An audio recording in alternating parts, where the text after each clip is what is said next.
नमस्कार दोस्तों, scientist Modi ji and logic.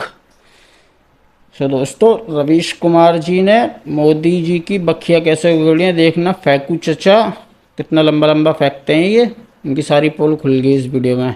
Video काफ़ी इन्फॉर्मेटिव होने वाला है, लास्ट तक बने रहना। चलिए वीडियो स्टार्ट करते हैं। प्रधानमंत्री जी, दो तीन छोटे छोटे ऐसे सवाल जो जनता बहुत जानना मोदी चाहती मीडिया। है। सबसे पहले मैं आपसे ये जानना चाहता हूँ कि आप इतने गैजेट फ्रीक कैसे बने, क्योंकि गैजेट वक्त के साथ बदलते हैं। क्या आप अपना इतना वक्त निकाल लेते हैं कि आप आईपैड के साथ ट्यून हो जाएं, जो नया स्मार्टफोन आ रहा है उसके साथ ट्यून हो जाएं? एक तो अभी तो मैं मुख्यमंत्री पद का तो अभी बना, लेकिन उसके पहले टेक्नोलॉजी के प्रति मेरी रुचि थी।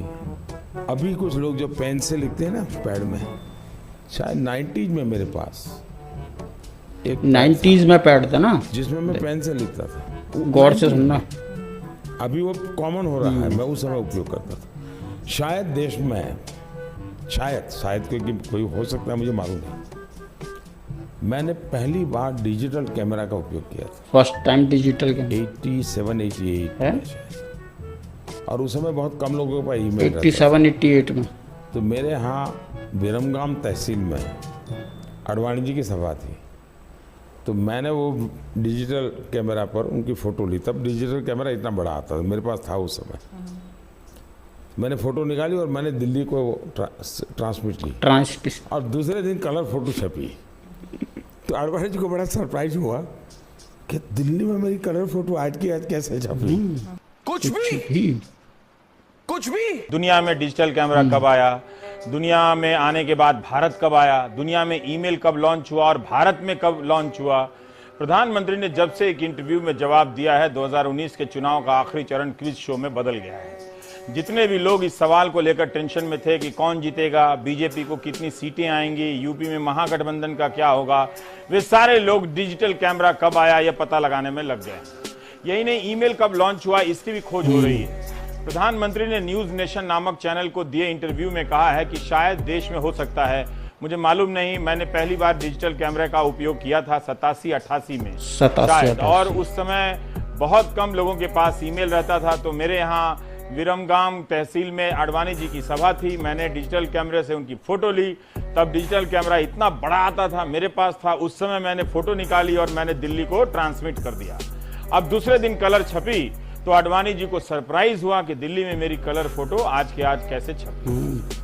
चूंकि प्रधानमंत्री बटुआ नहीं रखते हैं तो डिजिटल कैमरा कैशलेस खरीदा होगा, क्योंकि तब बार्टर सिस्टम तो था ही। हिंदी में इसे वस्तु विनिमय प्रणाली कहते हैं, और ये आज भी है। गांव में हम लोग, बहुत से लोग, अभी भी लोग धान देकर आइसक्रीम खरीद लेते हैं, लेकिन तब क्या क्रेडिट कार्ड या डेबिट कार्ड आ गया था।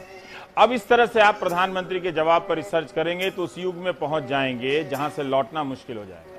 जितना उन्होंने कहा है उतने का ही रिसर्च कीजिए, और इसलिए रिसर्च करना चाहिए क्योंकि प्रधानमंत्री की बात दूर दूर तक पहुंचती है, लोग उनकी बातों पर विश्वास करते हैं। अगर तथ्य सही नहीं रहे या गलत जानकारी या गलती से निकली जानकारी लोगों के दिमाग में तथ्य बनकर रह जाए, ये ठीक नहीं है।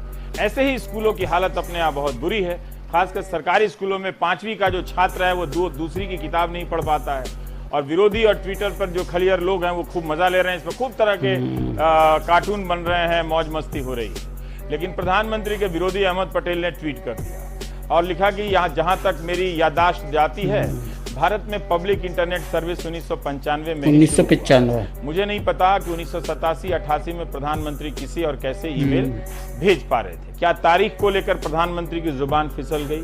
कई बार इंटरव्यू में बोलते वक्त चीजें गलत हो जाती हैं, ये हो सकता है। अच्छा होता प्रधानमंत्री ट्विटर हैंडल पर इसे क्लियर कर देते, जो कि लगता है नहीं किया है। प्रधानमंत्री भी विपक्ष को उलझाकर खुश हैं, लगता है कि कम से कम चलो डिजिटल कैमरा और ईमेल पर वो लोग चर्चा कर रहे हैं, फंसे हुए हैं, हम अपना कुछ और काम कर रहे हैं। 31 मार्च 1986 को राजीव गांधी की सरकार में विदेश संचार निगम लिमिटेड (VSNL) का गठन होता है। भारत में गांधी जयंती के दिन 1991 में VSNL ने ईमेल यानी इलेक्ट्रॉनिक मेल लॉन्च किया। 1991 में नरसिम्हा राव प्रधानमंत्री थे। 21 जून 1991 को ही उन्होंने शपथ ली थी।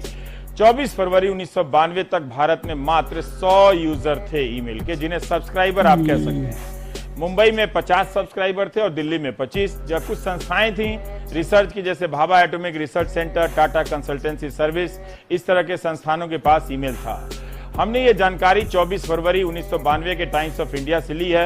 रिपोर्टर के नाम की जगह स्टाफ रिपोर्टर लिखा है। इस रिपोर्ट में बीएसएनएल ने कहा है कि हर महीने 25 नए सब्सक्राइबर जुड़ रहे हैं। सोचिए आज हम कैसे ईमेल खोलते हैं और बंद करते हैं। वैसे एक जानकारी और, किसी भी ईमेल के साथ पहला अटैचमेंट मार्च 1992 में भेजा गया था। ये अटैचमेंट एक तस्वीर थी।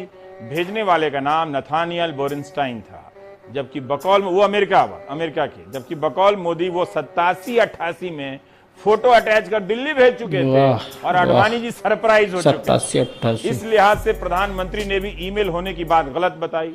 87-88 में ईमेल से कैसे अटैचमेंट भेज दिया, जबकि ईमेल आया ही 1992 में आया। आपने अभी एयर स्ट्राइक का जिक्र किया, मैंने खुद एक सेशन कंडक्ट किया था जिसमें पूर्व सेना के तमाम अभी गौर से सुनना जो हैं, सेनाध्यक्ष, एयर मार्शल, सब तमाम लोग मौजूद थे।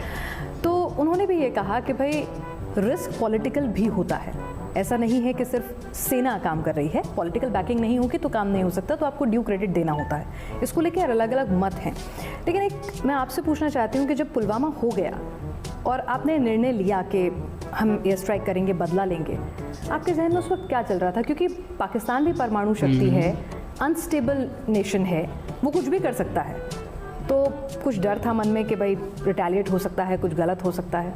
अगर न्यूक्लियर ब्रिंक पर पहुंच गए तो क्या होगा? क्योंकि आए दिन धमकी देते रहते हैं। पहली बात है तो हमारे सामने समस्या थी, उस समय वेदर अचानक खराब हो गया, मौसम खराब हो गया था अचानक, बहुत बारिश हुई थी, आपको याद। मैं हैरान हूँ, अभी तक देश के इतने बड़े पंडित लोग इतनी मुझे गालियाँ देते हैं, लेकिन उनका दिमाग यहाँ नहीं चलता। दिमाग चलता है अभी चाचा का।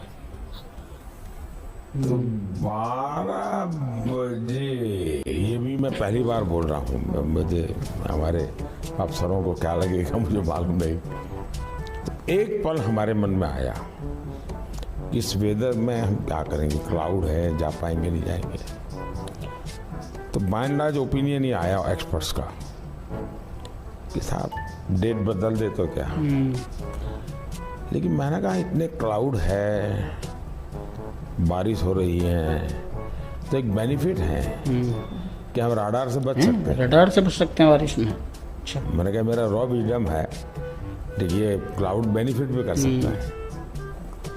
तो सब उलझन में थे, क्या करें। देन अल्टीमेटली मैंने कहा ठीक है, क्लाउड है, जाइए, चल पड़े। तो 1:30 बजे हमने मूवमेंट शुरू की। करीब हमारा समय था कोई 2:55 दिमाग में था, इस हिसाब से कि that is the best time. कुछ सैटेलाइट की मूवमेंट भी ध्यान रखनी होती है कि हम उसमें भी ना आए, हाथ लगे। तो ये सारे हिसाब किताब में कोई 2:55 बैठता था, हमारे लोग गए। 3:20 को मुझे रिपोर्ट आया कि साहब सब लोग ठीक ठाक हो गया है। इतने बड़े रक्षा विशेषज्ञ हैं कि उन्होंने सोचा कि ऐसा काम करेंगे, मौसम क्लाउडी है, रेडार पे नहीं आएंगे। 13 मई दिल्ली का आसमान में काले घने होने से पहले के ये बादल हल्का हल्का ब्राइट गौर से सुनना, हमारे कैमरे की नजर में आते जाते हवाई जहाज। लेकिन क्या बादल होने या मौसम खराब होने से रडार काम नहीं करता है? एयर ट्रैफिक कंट्रोल में काम करने वाले लोग हैरान हैं, हंस भी रहे हैं, लेकिन बोले कैसे? आप जानते हैं कि देश भर में कई जगहों पर रडार स्टेशन बना होता है। रडार स्टेशन से लगातार इलेक्ट्रोमैग्नेटिक तरंगे आसमान की तरफ जाती रहती हैं और वहां मौजूद ज्ञात अज्ञात चीजों से टकराकर वापस लौट आती हैं, जिसे हम टारगेट कहते हैं। इलेक्ट्रोमैग्नेटिक तरंगे लाइट स्पीड की गति से चलती हैं। इससे होता यह है कि जहाज का लोकेशन पता चल जाता है, पता चलता है कि कोई टारगेट आसमान में है, कितनी दूरी पर है और कितने एंगल पर है। प्राइमरी रडार से इतना ही पता चलता है, ये नहीं पता चलता कि विमान कौन सा है, मगर उससे अधिक क्षमता वाले रडार से पता चल जाता है कि विमान दिखने में कैसा है, किसका है। रडार अलग अलग प्रकार के होते हैं, ये भी आप जान लें। मिडिल स्कूल के जितने भी छात्र हैं अलग अलग रेंज के होते हैं। मेरी ये जानकारी बेसिक है, आप दर्शक जो भी इसमें खोट निकालेंगे मैं सुधार करने के लिए तैयार हूं। प्रधानमंत्री को भी बादलों वाले बयान का सुधार कर लेना चाहिए, ये अच्छी बात नहीं है। इंग्लिश में छप के टाइम मैगजीन में वालों को पता चल गया तो बहुत बुरा हो सकता है। वैसे इससे चुनावी संभावनाओं पर कोई असर नहीं पड़ता। जितना झूठ बोले, जितना गलत बोलें, वोट में कोई फर्क नहीं पड़ता। ये बहुत अच्छी बात है भारत के लोकतंत्र में। इस ऐसे वीडियो ही के सामने आने के बाद सवाल तो बनता ही है। कुत्ता ने क्या बोले तो बोले क्या? वाह मोदी जी, वाह मोदी। एक जगह नहीं, पता नहीं कितनी जगह मोदी जी ने ऐसे ही बोल रखा है, झूठ उल्टा सीधा पता नहीं क्या क्या बोल देते हैं। एक तरफ से आलू डालो, दूसरी तरफ से सोना, ये भी इन्होंने बोला था, जबकि वो राहुल गांधी पर डाल दिया उल्टा। और भी बहुत सारी जगह हैं, पता नहीं कहाँ का क्या क्या बोला है। सो दोस्तों, यही था आज का वीडियो। उम्मीद है आपको वीडियो इन्फॉर्मेटिव लगा होगा। आगे भी ऐसे इन्फॉर्मेटिव वीडियोस देखने के लिए हमारे चैनल को सब्सक्राइब कर देना। अल्लाह हाफिज़।